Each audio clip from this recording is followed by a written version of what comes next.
Kerosene की फरोख्त बंद हो जाने से केरोसिन लाइसेंस होल्डर की फाका कशी की नौबत आ गई है।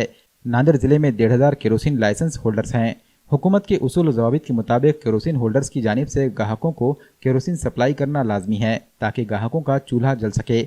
लेकिन अब हुकूमत की जानिब से उज्ज्वल गैस स्कीम शुरू करने से लोग केरोसिन छोड़कर गैस की तरफ राग़िब हो गए हैं, जिसकी वजह से केरोसिन की फरोख्त खत्म हो गई है।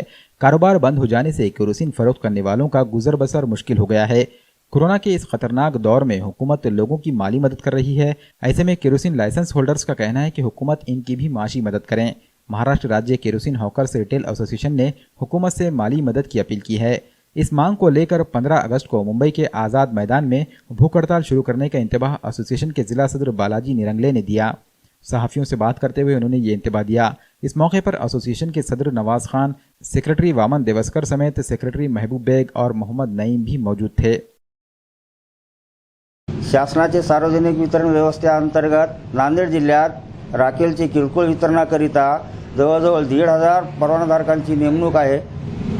मागील 40 ते 45 वर्षापासून आम्ही परवानाधारक शासनाच्या अधीन राहून उपलब्ध राखेल कोटा नेमून दिलेल्या ठिकाणी शासनाच्या नियंत्रणाखाली आम्ही वाटप करीत आहोत।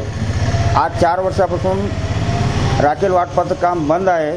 राखेल वाटप करीत असताना मिळालेल्या अल्प मार्जिनवर प्रति लिटर 22 पैसे सर्व अनुषंगिक खर्चासहित जे उत्पन्न मिळत गेलं त्याच्यावरच आम्ही आमच्या कुटुंबाचा उदरनिर्वाह आम्ही भागवत होतो। आता राखेल वितरण शासनाकडून बंद करण्यात आल्यामुळं हे आमच्यावर एक अन्याय झालेला आहे। आम्हाला 4 वर्षापासून कसल्याच प्रकारची रोजीरोटी राहिलेली नाही आणि या कोरोनाच्या काळामध्ये कसल्याच प्रकारची आम्हाला शासनाकडून मदत मिळालेली नाही।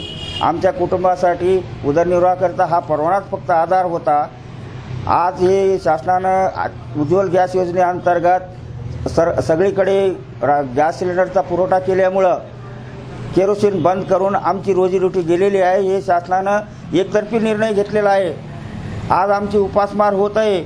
आम्ही आज 3 वर्षापासून शासनाकडे, महाराष्ट्र शासन, केंद्र शासनाकडे आम्हाला काहीतरी मानधन मिळावं, आमचे उदरनिर्वाहाकरता काहीतरी साधन मिळावं या हेतूनं आम्ही प्रति सिलेंडरला 2 ते 3 लिटर राखेल मिळावं आणि दर महिना 20,000 रुपयापर्यंत आम्हाला मानधन मिळावं। आम्ही ही जी मागणी केली, इतर काही राज्यामध्ये, तामिळनाडू, छत्तीसगड या राज्यामध्ये ती मागणी मंजूर झालेली आहे आणि तिथं परवानाधारकांना 20 ते 25,000 रुपये दर महिन्याला मानधन वाटप होत आहे। तरी पण आज आम्ही 3 वर्षापासून शासनाकडे पाठपुरावा करून सुद्धा त्यांनी आतापर्यंत कसलीच दखल घेतलेली नाही।